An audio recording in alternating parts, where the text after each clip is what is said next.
Bonjour à tous! Hello everyone! Magandang araw sa inyong lahat. Maayong adlaw sa tanan. Welcome to our podcast, Pinay Wiwi. We are a group of Filipino wives living in France who aims to share our experiences. Je m'appelle Kim. Je m'appelle Anna. Je m'appelle Jenny. Je m'appelle Dani. Je m'appelle Eileen. Je m'appelle Rosa. And we are the hosts of Pinay Wiwi. For today's episode, we will be sharing our journey during the pandemic. So sis Anna, ano ba yung experience mo during the pandemic with your husband? Ano yung nangyari sa inyo sa LDR relationship nyo? Kasi nag-pandemic, diba? So lahat tayo, most of us nasa LDR tayo. So, ano yung experience mo? November 2020, na-meet ko si Habi online. At sa mga unang days na magkausap kami, medyo seryoso na yung mga pinag-uusapan namin about family, about pagpapakasal, kahit hindi pa kami noon parang kinikilala namin yung bawat isa. Mahirap din sa part niya noon dahil hindi pa siya masyadong marunong mag-English, pero nakikita ko na tinatry niya talaga yung best niya para magkaroon kami ng magandang conversation. Exactly 1 week pagkagising ko, nag-send siya sa akin ng video na makikita mo din sa video na ang ganda ng suot niya, tapos nakaluhod siya. And yung video na yon ay nagpo-propose na siya sa akin ng kasal. Pero hindi pa kami kaya nagulat talaga ako. Kaya nung nakita ko yon, napatanong ako sa Lord at nag-pray, Lord, bakit ang bilis? Bakit ganito siya sa akin? Pero dahil inaalala ko lahat ng mga napag-usapan namin sa buong 1 week and nakita ko yung talagang intention niya sa akin, kaya sabi ko, yes, ito na yun, Lord. Kaya ayun, nagsabi ako sa kanya ng yes and naging official kami na as boyfriend and girlfriend. Nung time na yun, tatanong na rin siya sa embassy ng Pinas dito sa France kung pwede na ba siyang pumasok sa Pilipinas. Pero dahil sarado pa nga yung border, kaya ang ginawa niya, exactly 1 month namin, nag-propose siya ulit sa akin for the second time. Pumunta siya ng Eiffel Tower, lumuhod, at sinabi niya na seryoso na talaga siya sa akin. Ayaw niya na daw akong pakawalan. Kaya ayun, nagsabi ako ng yes. Napaiyak talaga ako. And siya rin na umiyak. And habang naghihintay kami ng pagbukas ng border, nag-spend lang kami ng sa online, LDR kami. Pinapasaya namin yung bawat isa. Nagse-celebrate kami ng monthsary every month. Pero, nung tumatagal na, at gustong-gusto namin makita ang bawat isa, talagang nag-a-update kami online. Pero yung nakikita namin sa balita na lumalala yung virus, nandun na yung takot, andun na yung umiiyak kami, diba, lumalala yung virus. Ka pa? Oo, baka hindi na kami Oo, kasi patagal ng patagal, di ba?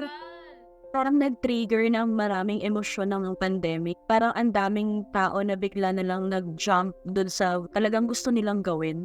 Kasi tao worried Oo. Lalo yung asawa ko, iniisip niya baka mamatay na daw siya. Medyo naging negative siya that time. Pero, ayun nga, tumalon kami sa another solution. Nag-try kami mag-student visa, pero reject kami, refuse ang ating visa. One time, may nakita kami online na pwedeng mag-meet halfway. Kaya, ayun yung ginawa namin. Nag-try kami mag-meet halfway. Pero, against si mama sa paglipad ko sa Georgia. Kasi, nag-aalala siya sa akin. Normal lang yon. Pero, si Habi, nangako siya kay mama na aalagaan niya ako, walang mangyayari sa akin. Kaya, nung time na yon, nag-aayos kami ng mga papers, nagre-ready kami. Sobrang kinakatakot ko yung uploading. 'Di ba, sis Jenny? 'Di ba? Uso yung uploading dati. Na yan kasi maraming mga gustong makipag-meet sa mga afam nila. Oo, kaya marami din kasing na-disappoint sa kung paano tayo sa Pilipinas. Kaya gusto nilang mag-start ng another life sa ibang country. Noong time na yon, first time ko lumipad ng ibang bansa. Kaya pwedeng merong possibility na ma-upload ako. Pero dahil yung asawa ko gusto talaga akong makita, pumunta ng embassy, naglakad ng mga affidavit of support, may mga interview pa ng immigration, para yung magkaroon pa ng sticker. Ano niya yung sticker? Oo. Para siguradong makalabas. Alabas. Thank you Lord dahil hindi naman ako na-upload after 11 months nakita kami ng asawa ko. And finally, nung time na yon, nag-propose ulit siya ng third time. Pero, nung time na yun, nag-aasikaso na kami ng kasal namin sa Georgia. May embassy doon ng France sa Georgia. After 1 week ng pagkikita namin ng first meet, bumalik kami ulit ng December 2021 sa Georgia para sa second meet namin and kasal na rin namin. Wow. Oo, sa Georgia kami kinasal. 2 months, Bumalik kayo. bumalik para magpakasal. Tapos first Christmas namin together. Kahit sabi nga ng mga tao, ang bilis naman. Di ba? First, yung pa lang na 1 week, tapos kasal na agad. Iba nagagawa ng pandemic at ng love. How about you, Sis Eileen? Ano nangyari sa inyo nung pandemic? Ako, during pandemic, mahirap mahirap para sa amin, sa akin na. As in, before pandemic is nag-meet na kami na 3 times. So, sabi niya, for the 4th times nga, magpo-propose na siya in front of my family. So, ang 4th time na punta niya is March yun ng 2020. Yun na yun. Yung kasagsagan ng pandemic. Naabutan siya. Naabutan siya sa Pilipinas. Hindi pa naman yun na December pa kami nagpaplano noon. Kaya sabi, okay, March. Yun, sakto. Pagdating nga ng February, parang katapusan ng February, nag-close yung border. Kaya, sakto, first week of March yung dating niya. Ayun, nagka-pandemic. Kaya yun. Third time din siya parang cancel kasi nga close talaga yung board. Tapos, ako naman, ewan ko, sino nagsabi sa akin, nag-try ako mag-apply ng tourist visa, di ba? Kapal ng uka. Sa France? Na-refuse na sila. Na-refuse ako 2 times. Lala, 2 times. Na parang pandemic talaga, kaya sabi ko wala na to sa amin. Parang sabi ko parang hirap na. Sabi ko, inaantay ko na lang talaga siya na yung parang, kasi parang 2 years talaga diba? 2020, 2021. Nalampasan naman namin yung yun. Yung parang trials na yun during pandemic. Kahit nag-apply na ako sa Philippine Embassy, wala. Ang dami namin in-apply din talaga, parang hindi talaga para sa amin yung time na yun. Kasi puro refuse nga. Tapos nag-apply din ako sa Pinas for process ng kasal. Kulang-kulang din. So sabi ko, wala na talaga. Sabi ko, wala na. Inantay ko na talaga siya, sabi na, tama na, tigil na. Wala, continue pa rin. Kasi nga, Pero nakapunta ka na sa France. Anong visa ang ginamit mo? na yun, na 2022. 2022. Tourist visa pa rin. Tourist visa pa rin. Nung time na yun, para talaga sa akin, nakapasa ako. Nagulat nga ako kasi iniisip ko, kasi nga diba 2 times ka na na-refuse, isipin ko. Ay gano'n na naman to ulit, represent. Saka may record kasi sila pag nare-refuse ka. Pag kasunod, hindi pa mga 5 years yung gap. Pag magkasunod yung application mo, andun pa rin kasi yung record mo. Sa likod ng passport mo may naka-stamp yun Sis, kapag sa brands, alam ko after 1 week, pwede ka na mag-reapply. Oo. Inaalaw pa rin nila. Yung record lang, ibabalik lang nila sa'yo na na-address mo ba kung ano yung comment nila from previous refusal. Usually naman, ang dahilan yan is walang strong fight. Philippines. Strong ties talaga yun. Strong ties. Kaya, Ano yung tinabi ko? Strong ties. Yung strong ties talaga yung kailangan i-workout pag magpa-process ka ng visa. tourist visa. Pero buti patient si husband mo, no? Yung partner mo at that time. Kasi ang daming refusal, ang daming papers. Ang dami namin pinagdaanan ko sa totoo lang ha, sa papel pa lang. Saka ang mahal. Yung mga madala-padala ng mga papel. Yun, Oo. Tapos lilipad ka pa papuntang French Embassy, gano'n. Tapos lahat yun sa kanya yun na, covered niya yun na, yung mga flight ticket, mga ganun-ganon. Kaya naisip mo, wow, grabe naman siya ang patience na. Tapos sabi ko, seryoso talaga siyang tao. Kaya yun, wala. Kahit sa akin, naantay ko na talaga sabihin niya na tama na, tigil na. Eh wala, ayaw na tumigil. Grabe, ang hirap natin paniwalaan. Oo, but May try pa na transition or present life. ano man yun. Kaya yun, nakapasa din nung last 2022. Tapos yun, kinasal na nga kami. Pero sa Saan nga kayo kinasal? Denmark, Wow. Hindi sa France. at hindi sa France kasi hindi naman sa lahat pero hindi ko naman ano yung Philippine Embassy kasi ang bagal talaga nila mag-process. Wala. Okay. Kaya yan, pa-expired na yung tourist visa po. Eh, wala. Kailangan ko na talaga. Sabi ko, kailangan, bago ako umalis ng France, nakapagpakasal na talaga ako. Kasi yun naman talaga yung purpose namin, di ba? Kaya, Tinanggap kayo sa Denmark? may nakapagsabi sa akin na Pinay din na sabi, pwede yung tourist visa. Basta pasok ka pa sa yung duration of stay mo. of stay mo, pwede. Tapos, yun nga, kaya pinili ko yun kasi nga hindi na kailangan ng mga apostil, mga ganun. Ang bilis Wow. nakakita mo lang yung sinumar ko. Wow, ang bilis nga. Grabe. Ang bilis nga kasi after 1 week of my application, approve agad eh. Eh, ulit ako, agad sa Denmark.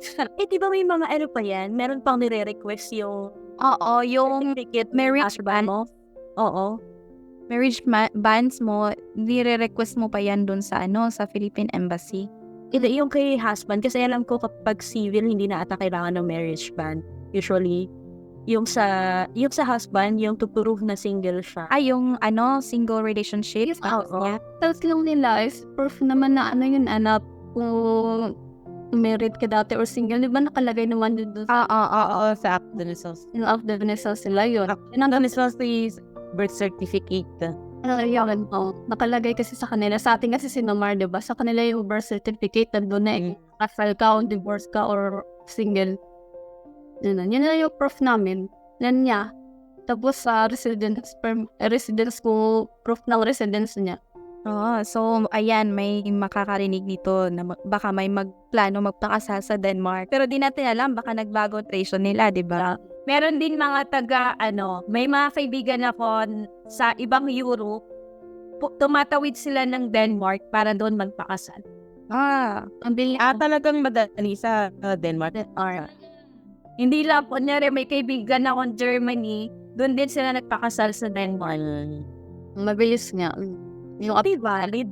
Kasi di ba kapag madali, minsan nakakatakot, baka hindi. Kaya nga nakakatira. Pero ang galing kasi, nakakuha ka naman na ng family book, diba? French Embassy sa Denmark, doon namin tinanong yung libre de famille, kaya medyo natagal. Kasi French siya. Inabot ng 5 months. Yung story mo naman, sis Dani, kasi hindi ba sa work mo na nahanap si hubby mo? Ayun, So, ako, swerte na hindi swerte. Kasi, sabi 2019 siya nag-move sa Philippines. Diba, nag-meet kami 2018. 2019, nag-move siya. So, during the pandemic, nasa Pilipinas na siya. So, wala kami no story na ganyan. Pero, ang mahirap is, hindi pa kasi kami kasal nun. Diba? So, nakatira ako sa parents ko. Tapos, nakatira siya sa condo malapit sa office namin. Naalala niyo, bago sumabog yung sa pandemic, ang unang sumabog ay yung bulkan. Oo. Andun ako sa Manila noon time. Yung taang. Sa taang. Oo. Grabe yung ashfall noon. Yun yung unang sumabog. Tapos wala akong kaalam-alam kasi panggabi ako sa work dahil sinusunod ko yung European time. So gigising ako, tanghali na, babiyahe, pagdating sa office, trabaho, uwi ako, midnight. Wala na ako napapanood na balita. So hindi ko alam na may sumabog na bulkan. Hindi ko alam na merong virus. And si husband, alam pala niya, aware siya. Tapos hanggang sa, di ba, ang mahal ng mga face mask. Alam sa bulkan. mahalan yung face mask eh. Yan. Tapos hanggang sa March 12, nag-declare yung company namin na work from home na daw kami. since si Javi, nandun lang siya sa malapit sa office, Taguig yung office namin. Tapos ako, from Manila ako. So wala naman akong coach. Layo. Oo, malayo siya. Tapos hindi allowed lumabas. Mag-isa na ako lumabas. Oo, sabi ni So, parang naramdam nyo rin yung pandemic time na yun, syempre. Oo. Hindi nagkikita. kasi LDR. akala din namin kasi noon, ilang araw lang, kasi hindi ko alam kung gaano yung gravity nung virus. Wala akong idea. Oo. So ako, parang ang usap-usapan lang sa office, babalik daw sa Monday, Thursday yon. Parang Thursday ata yun. So, sabi ko, Monday, babalik na. Putya, ilang Monday. Oo, diba? Kasi yung nag-start naman yan, tingin natin hindi magtatagal. Oo, diba? Kasi, Kasi tayo, Pilipino, hindi natin alam makasurvive kaya yung Pilipino sa ganyan. Okay lang sa ibang bansa kasi, di ba, rich country, pero sa ating Filipino, di ba, parang ang hirap. Oo, Na pandemic tayo ng time na yun. Oo, wala tayong resources to keep up yung bawal lumabas. Kailangan natin yung ito ka sa bawal lumabas Kasi yun talaga yung paulit-ulit hanggang sa nagkaroon tayo ng parang ID. Kasi one of each family pwedeng lumabas to buy food. Tapos, ang kasama ko sa bahay, yung parents ko, seniors. So, hindi sila pwede. So, yun lang yung moment na pwede akong lumabas. Pero wala kasi akong kotse. Ang labas ko lang is grocery store. Tapos, sa Taguig kasi, sa BGC siya nakatira that time. So, okay lang. Mas maluwag sa kanila kasi konti lang yung tao. Yung mga workers na pinauwi, uuwi rin sa mga probinsya nila. Tapos, ang mga natira talaga doon, yung mga foreigners na natrap sa Pilipinas. Yan. So, siya, nakakalabas siya, nakabili siya ng pagkain niya. Pero, sobrang lungkot daw. Kasi, malayo siya sa family niya. Tapos, wala rin ako doon. So, wala siyang kausap. Ganon. Tapos, di ba sa atin, wala pang transport that time. Hindi ka makakaalis ng bahay kung wala kang kotse. Okay. Tapos, kailangan mo ng certificate doon sa trabaho mo para ma-prove na doon ka nakatira or doon ka magtatrabaho. Pag essential worker ka. Oo. Di ba may mga ganong requirements so So ako parang nabisita ko lang siya nung pwede na mag-grab. Yung grab na yung may separator ng Oo, may separate sa care. Yun. Tapos, ang naalala ko noon, dinalang ko siya ng lumpiang Shanghai para lulutuin niya na lang kasi gusto niya yun eh. Favorite. Dinalang ko siya. So, pina-freeze ko sa kanya. Sabi ko, para pag nagugutom, kakainin niya. Alam niyo ba sis, dahil wala ako doon, kinain niya ng raw. Tinatay ko siya. Naubos mo na ba yung Shanghai? Tapos parang sabi niya, ubos na daw, sobrang sarap daw. Sabi ko, paano ba naluto? Di ba ayaw mo nung nagpiprito? Ayaw mo ng fried food. Di ba mga French, ayaw nila ng mga prito-prito? Sabi niya, ay, piniprito ba rin? Pero naubos niya nga ng hit. Kasi, Masarap na yan daw, sis. Okay lang. masarap naman daw. Kaya nga nag-supli, ano gagawin? Hilaw pa yung loob. Ay, yung mga French naman sanay kumain ng ngipin kayo, okay lang. So, nakakatawa yung time na yun hanggang sa naawa yung parents ko. So, inalaw na ako na magstay sa condo niya nung pinabalik na kami unti-unti sa office. Yun. So, bali ang nangyayari, nasa condo niya ako for 3 days, tas 4 days uwi ako sa amin. Magastos lang sa Grab. Masama naman siya sa'yo, papunta sa bahay ng parents mo. Oo, minsan. Pero kasi maliit naman yung bahay namin. Hindi siya ganun kalaki. Sapat lang para sa amin. Tapos, pandemic March, June, nag-propose siya during the pandemic. Kasi parang sabi niya, tama na yung, lagi ka umuwi sa inyo. Di na niya napigilan. Oo, hindi na napigilan. Birthday ko, nag-propose siya. Tapos, medyo medyo open na yung sa mga restaurant, may mga nag-o-open. Okay. Isa-isa. Pero yun, kakain pa rin kayo ng may plastic sa gitna.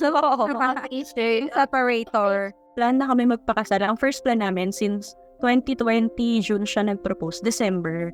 Ina-expect namin, by December, okay na. Hindi pa din. Yun. Ay, September yung una. Tapos, pahigpit siya ng pahigpit. December na yung naging plan namin. Tapos, nung iminug ulit namin siya, sabi ko, September na lang ulit. Kasi September yung tinitreat namin as anniversary. So, sabi ko, since birthday ng daddy ko ng September 8, anniversary ng September 9, gusto ko sana September 10 yung magiging wedding anniversary kasi ito September 11, birthday niya. So parang straight September celebration siya. Ganon. Yung bago kasi siya umalis sa France, may sakit na yung daddy niya. So gusto namin habulin na makapunta ako dito sa France. Tapos ma-meet ko yung papa niya, yung daddy niya. Tapos, so yun, minove namin siya earlier, pero civil lang. Civil wedding lang muna siya. Parang a Christian wedding kasi that time, mahirap din mag-book sa mga civil wedding. So, ang ginawa ko, Christian wedding since nag-church din ako sa Christian. Pero hindi ako baptized in Christian. Pero inalaw pa din ako na magpakasal with him. So, March yun. May scammers nung time ng pandemic kasi lahat naghihirap. Ayan, so marami kaming scam na pinagdaanan. Pero natuloy pa din naman, March 20, pero 1 week before yung wedding namin, namatay na yung father niya. So yung purpose sana ng pagpunta namin dito, papalik, and yung pagpapaaga ng kasal namin, is parang nabaliwala siya. Alam niyo ba, yung singsing namin sa wedding, ang naka-engrave yung dapat na wedding date na September. Hindi yung wedding anniversary talaga namin. Kasi yun talaga yung plan para pagpunta dito, kasal na kami, tapos mamimit ako ng papa niya. Kasi through video lang ako na-meet. Yan. Kasi nung nandito naman ako, di naman ako agad pinakilala. Oo. Gawin nga kasi, inariligaw pa lang. Ayun. Tapos yun, second namin, nakauwi kami dito ng 2021 dahil kinasal kami ng March 2021. December na kasi ang tagal nung ng mga papeles bago makaalis kahit kasal na kayo. Hintayin mo pa na maipasa sa PSA yung copy ng marriage certificate, tapos hinintayin mo pa yung mga documents galing France. Ang dami-dami talaga. Kaya kailangan daw yun for our protection. So, ayun, December na kami nakauwi, tapos March the following year, 2022, nag-church wedding na kami. Yun. Ano kinasal sa church wedding? Intramuros. Oh, wow! Sa Intramuros. Dapat kasi pupunta yung family niya. Bigla na namang naghigpit. Di ba yung virus? Yung parang luluwag ng konti, ang hihigpit, luluwag ng konti, hihigpit. Kung nabuisit sila, dahil pamahal ng ticket habang palapit na sila. Ayun, yun lang naman yung story ng pandemic namin hanggang sa kasal. Wait lang, may tanong ako sis Dani. So, 2 beses kayo nagse-celebrate ng wedding anniversary? Hindi, same day yung pinili namin. So, nung first wedding anniversary namin, yun yung church wedding namin. Ayun yung anniversary talaga, no? Okay. So, ayun sa akin. So, yung pandemic, di ba, March 2020. And yung husband ko, nagkataon, nasa Pinas siya ng February 2020. And saktong pag-alis niya, nag-lockdown. Ang plano namin nun, magpapakasal kami ng May 2020. So, sa amin naman, walang nangyaring proposal. Mutual decision namin na magpakasal. So, ayun, Bakit? Bakit? Kontrabida. Wala kasi parang feeling namin kami na yung para sa isa't isa. And hindi kasi siya super romantic. And ako, hindi rin big deal sa akin kung magpro-propose ba or hindi. Parang same kasi kami ng ugali. Hindi kami masyado ma-celebrate ng mga anniversary, mansary. Ayun, may dapat kami magpapakasal. Hindi siya makapunta ng Pinas kasi nga sarado yung border. So, ayun, nag-check kami kung paano ba kami makakapagkita, ganon. Baka pwede nung una nag-decide kami, baka sa Seychelles pwede. Kaso, sobrang mahal naman. Sabi, wag na lang yon. Tapos may nag-post doon na, nagpakasal daw sila sa France. Tapos, nag-apply siya nung visa, yung purpose ay marriage. So, ayun, nagkalap ako ng information about doon. And yun yung ginawa namin. So, ang tagal din namin NDR, sobrang, wala namang iyakan sa amin kasi medyo cool kaming Paul, hindi kami masyado madalawa. Hindi nga kami nag-aaway, so hindi rin kami nag-iiyakan. Ba't ka natatawa, Sinda? Kasi Stanley, hindi kami nag-aaway kasi kaya hindi kami nag-iiyak. At pag nag-aaway ba, required umiyak? May kakilala kasi tawag din. Wag mag-name drop, please. Sino yun? Ano ba? So, ayun, yun na nga. Inasikaso na namin yung yung sa kasal namin. So, 2 months lang din yon. And March 20 kami nagpakasal din. Same kami ni Sis Danny. March 20 and 20. 2021. Same year, same date. Kaso ako sa France. Tapos si Sis Danny naman sa Pinas. So, ayun, yun lang. Hindi naman masyado mahirap yung LDR para sa akin. Sana Kasi wala lang, parang ayaw din namin masyado yung nag-chat-chat, nagbi-video call. Ayaw namin lagi ng gano'n, na lagi kami magkausap. Gusto namin may sarili-sarili kaming time para sa isa't isa. So, yung pandemic, hindi naman siya masyadong mahirap sa amin. So, ikaw, Kanya talaga yan, oo, kanya-kanya personality din kung Kung ano yung mag-work sa'yo, walang standard na form na ito yung dapat mong gawin para mag-work kayo, para di kayo mag-away. Walang ganon. Wala. yes, we. So, ayun. Sis Rosa. yung story Ikaw. naman namin, mahirap din kasi 'di ba different time, may time difference tayo dito sa Europe. Tsaka nasa Pilipinas ako. So during the pandemic, yung nagko-communicate kami kung magkapareho na yung time namin na gising siya, gising ako. Tapos, andun pa rin naman yung kasi, di ba, may mga trust issues, mga problems before the relationship, bago mo siya nahanap, bago mo siya nakita, may mga past issues ka na. Kaya medyo may worries ka pa rin sa relationship. Pero before ko talaga siya nahanap, before ko siya sinagot, si husband, nagdasal, same kay Sis Ana, pinagdasal ko talaga siya, like, pinag-isipan ko talaga siya na matagal, pinagdasal ko siya na if siya na ba talaga yung person for me.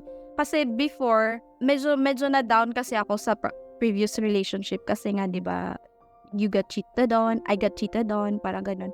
So, medyo worried ako sa next relationship ko. Kaya hindi na ako nagpinoy.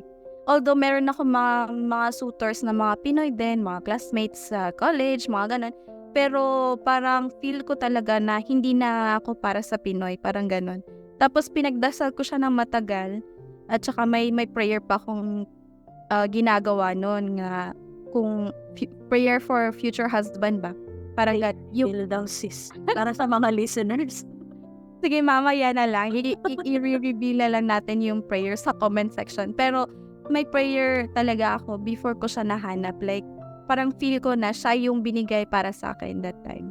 At saka, at that time din, medyo di ako nabubore kausap siya. Kasi, for me funny person talaga siya. Napaka-funny niya. Not today na parang nabubore ako kausap siya kahit. Kasi di ba pag dating app ka galing, yung mga kausap mo doon, mga hey, hi, how are you, mga ganun lang. Wala talagang ibang mga conversation na ginagawa. So sa kanya, parang consistent siya sa mga messages niya, ganun.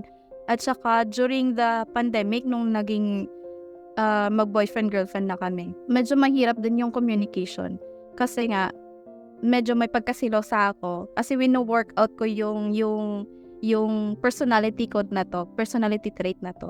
Kaya, ayun, medyo binabaan ko siya ng konti kasi nga, di ba, ayoko magka-trust issues kasi LDR pa naman, malayo pa naman siya. Tapos, hindi kami palagi nakikita, di ko alam ano yung mga nangyari sa kanya. Oo, di ko alam, di ko siya na-monitor kasi malayo naman siya, di ba? Hindi pa naman kami nakikita personally. So, ayun nga, nung nag-open na yung border, almost nag-open, nung December 2021, nag-apply ako for long stay visa. At saka yun, na-refuse din ako. Na-refuse ako for long stay visa because I did not know the process on how to apply for a visa. Tapos doon ko lang nalaman na bawal pala mag-apply ng long stay pag time mo pa. Tinanggap nila yung application. Tinanggap nila yung application ko. Dapat doon pa lang, hindi na tinanggap. Sayang yung magkano yung bayad doon. Kaya kasi, di ba, nagbayad ako ng mahal, nag-expense ako na, pag-process lahat ng papers ko, tapos lahat.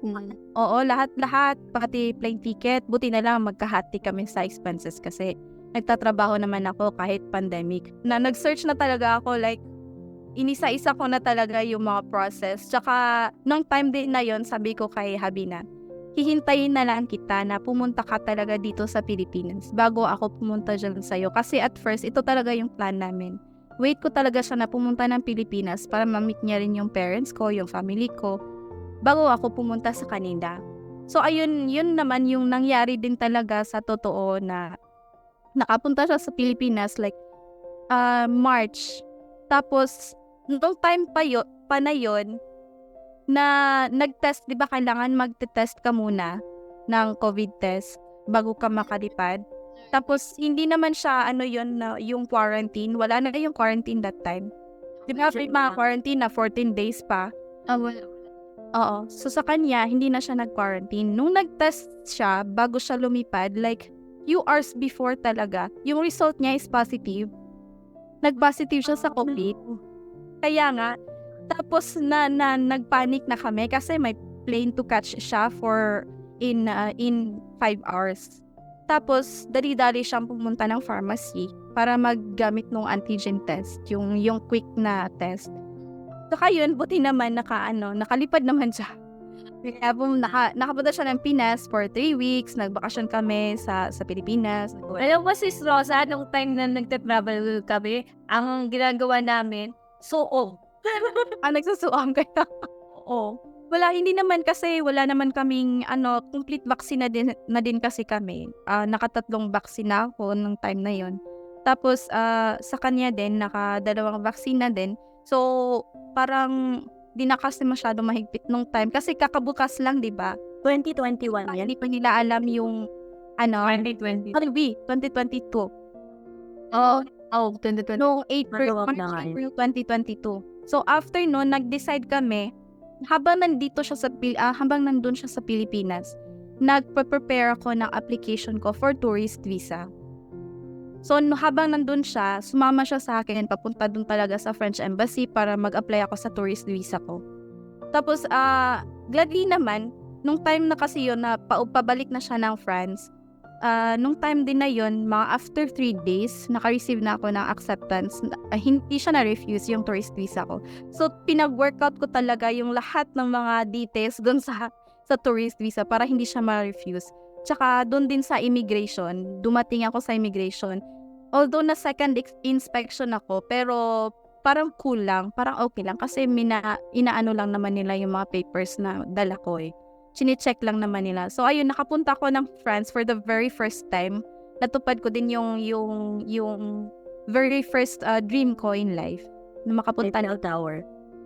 sa Eiffel Tower. Tsaka yung lang, kasi naka-work ako noon, so hindi ako problema sa pera. Wala problema sa pera, sa gagastusin, magdala ng mga keychain, pabalik sa pit. So ayun. After nung visit ko, nag-process kami for PAX. Supposed to be magpa-PAX kaming dalawa. Tapos, Explain natin further. Ano yung PAX? yung PAX, it's like civil partnership, communion with your partner, like live-in, parang ganon. Parang live-in lang siya, pero may legal kayo as live-in partner dito sa France. So, nare-recognize siya dito lang sa France. So, supposed to be, ganito yung gagawin namin. Kaso lang, nung nag-submit kami ng papers, umuwi na ako ng Pinas after few days. Umuwi ako ng Pinas kasi pa-expire na yung tourist visa ko. And that time then, after 1 month, nag-respond na yung Mary na accepted yung file namin for PAX. Kaso hindi ako makabalik agad kasi yung next application ko for December pa. So, ayun, doon na instead na mag-PAX kami, nagpakasal na lang talaga kami. Kasi same lang yung papers na pinaprocess noon sa PAX at saka sa wedding. So, ayun. Tama yun, sis. Following punta mo na. Yeah, the second time na pumunta ako, naka-short stay visa pa rin ako for the marriage na magpapakasal na. Hindi naman siya, na-accept pa rin yung tourist visa kahit na sinabi ko na doon sa letter ko na nag-resign na ako for work. So, parang pa rin siya. Although kinakabahan talaga ako that time kasi nga for purpose na namin marriage, tapos nag-declare na ako sa letter ko na wala na akong work. So, kinabahan ako that time kasi isa sa mga strong ties yung work, diba? Maganda naman yung flow namin dito pagdating ko dito. Nagpakasal kami around February 2023. So, kaka 1 year lang namin nung February. Grabe yung hirap ng pandemic sa atin. Kaya nga, Teka, meron pa tayong isang di naririnig. Nagtatago siya. Ayaw niya mag-share. Oo nga eh. Share naman, Sis Jenny. Sa amin kasi during pandemic, ang hirap para sa akin. Ewan ko lang para sa kanya. Kasi if hindi kami parehas ni Sis Kim na ang cool, ganun. Hindi kami parehas ni Sis Rosa na kung ano lang yung time na gising, ganun. Sa amin kasi, bubuhos kami ng oras. As in, siguro in one day, 17 hours to 18 hours akong nasa cellphone. O nasa trabaho siya. Adyan lang yung cellphone niya, bukas yung cellphone ko, tulog na ako. Tapos siya, gano'n. Tapos pagigising ako sa umaga, siya yung tulog. Basta, andun kami, pero continuous pa rin yung call namin. Yung gano'n. May presence. Oo, yung gano'n kami. Mami ang cellphone mo, sis. Tawawan ka yung cellphone. Grabe lang yung cellphone, lagi lang nakacharge yung gano'n. Asa para, pero sis, gusto mo yun? Gusto mo yung ganong setup? Or was that an agreement between the two of you? Or nasanay na lang din kayo since... Oo, naging parang ganyan? nasanay na lang din ako. Pero sa akin, parang ayoko kasi nasasakal ako. Ngata.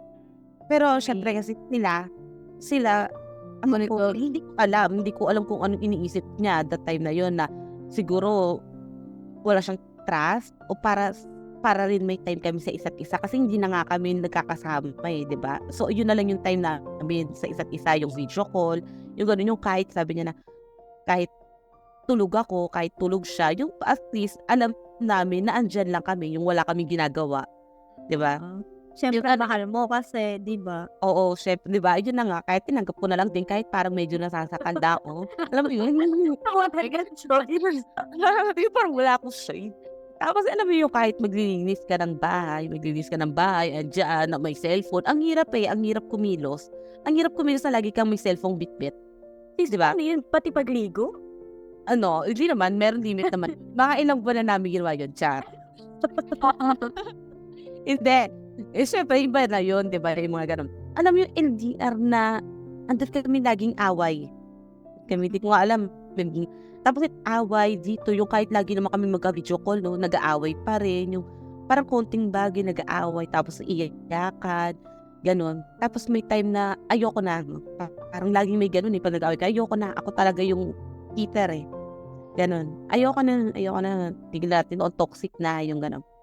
Tapos siya may paiyak-iyak pa mga time na yun noon. So yun nga, nag-propose na siya mga ilang months. Kasi sabi niya, sige, babaguhin ko na yung toxic na ugali ko. Kasi yun ayoko ng toxic kasi hindi ako sanay. Single mother ako. So, nasanay ako mag-isa. Ako lang. Nasanay ako lang at oras. Oo, ako lang talaga. Ako lang susunod kung ano yung decision ko. Ako lang. So, ayokong may nagdi-dictate sa akin. Tapos nung naging kami, parang lahat ng kilos ko, diktado, parang lahat, bawal ka sa friend mo Ano gagawin mo dyan? Mag-iinom ka na naman? Kahit kainuman ko lang sa bahay, nasa bahay na. Siyempre pandemic, diba? Yung minsan, yun na nga lang patanggal mo. Bawal lumabas ka mo. Oo. Tapos parang, inom ka na naman, mag-iinom ka, ganun. Samantala sa bahay lang naman ako, nakikita niya naman ako. Parang yung mga ganun. So, laging away, yung parang, yun na nga, tapos sabi niya, nangako siya na babaguhin niya na, tapos yun, nag-propose niya siya, may paluhod-luhod pa, diba? Di ako naman, nadala na naman sa ganun, sige, baka nga magbago. Natry kami magkita sa ibang bansa nga, diba, sa Armenia, kasi close pa yung yung Pinas that time, tapos na-offload ako. After that, hinintay na naman namin yung kung kailan mag-open. Sabi namin, meron pa bang chance na makita tayo, ganun. Tapos yun, hanggat sa nag-open yung border ng 2022, lumipad siya dito ng April, tapos nagbakasyon siya in 2 weeks. Tapos, nung time na yun, napag-uusapan na rin namin mag-online marriage. Di ba nauso yung online marriage nung time ng pandemic? Isa yun sa mga naging choice namin para makapunta ako ng France. Pero allowed ba yun? Yung online marriage sa Pinas that time? Oo, diba? Meron na May mga tinatanggap. Di ba kalala sa US? Sa US? Oo.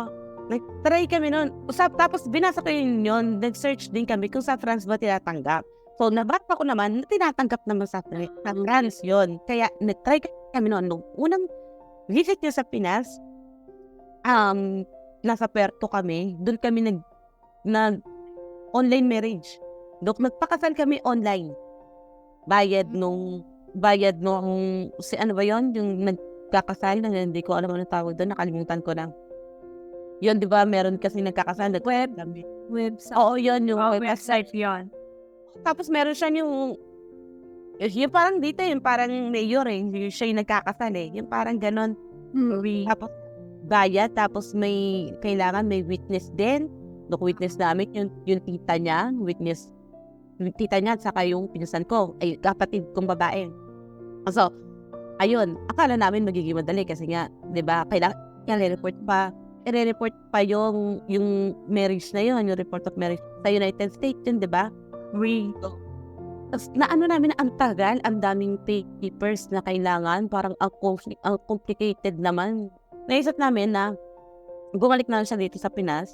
Kasi no time na yun, di ba, nagpunta siya sa Pinas. After, nabuntis ako nung time na yun, di ba, ang bilis. Nakuntis ka agad. Notice na agad, di ba, nakalusot. Tapos April, May, nalaman ko, buntis na ako. Tapos yun, habang nag-prepare kami dun sa, yun nga, sa papel, sabi namin na ang hirap. Donc, sabi ko, pupunta na lang ako dyan. Sabi ko, magkaroon lang ako ng tourist visa. Mag-apply na lang ako ng tourist visa, tapos dyan na lang tayo magpakasal. Tapos yun na nga, nagkakalap ako nag-search kami kung anong mga paper, diba? Ang dami mga paper, mga marriage ban, balik-balik sa mayor, diba? Pati sa embassy, translation, diba? Pagpapadala ng paper. So, ang dami rin, ang tagal din ang hinihintay. So, sabi ko sa kanya, pumunta ka ulit dito one time. Isang beses pa, para hindi sabihin ng immigration na isang beses pa lang tayo nagkikita, tapos kasal agad, diba? Ano ka agad sa France. Sabi ko, pumunta ka ulit dito para hindi lang isang beses tayo nagkasama. Yun, that time, syempre kailangan yung strong ties, diba? Wala akong work, sponsor niya. Never pa ako first travel ko yun. So, ang ginamit yung strong ties is yung anak ko. Kasama ko yung anak ko nung nagpunta dito sa France. So, parehas kaming tourist visa. Siguro, yun din yung ko na kaya ako nakalusot talaga sa tourist visa kasi yung strong ties ko is yung anak ko kasi kailangan niyang bumalik ng Pinas kasi nag-aaral siya that time na yun. Kumuha ako sa school ng school certificate, ng leave of absence niya sa school, tapos yun sa principal, sa teacher niya. Kaya na-approve naman. Tapos dito na kami nagpakasal sa France. Diba? Ang iba-iba talaga tayo na experience during pandemic hanggang sa umabot tayo sa pagkakasalan at kung paano tayo nakapunta dito sa France. Diba? Pero ang alam lang natin, pare-parehas tayo na merong pinagdaan ng maraming papers. Yes, at least na-survive natin yung pandemic kasi during pandemic, ang dami ring nag-break. Oo, During pandemic. Pero tayo, matibay pa rin. tayo. Pandemic stories, our own ways to survive the challenges, and paano natin pinaglaban ang pag-ibig. If you finished listening to our episode, don't forget to like, share, and subscribe on our channel. Let us know your experiences in the comment section below. If you have suggestions for a topic, we can do a special episode for you. Our next episode will be posted on Friday, 7 p.m. European time. Merci beaucoup et à bientôt!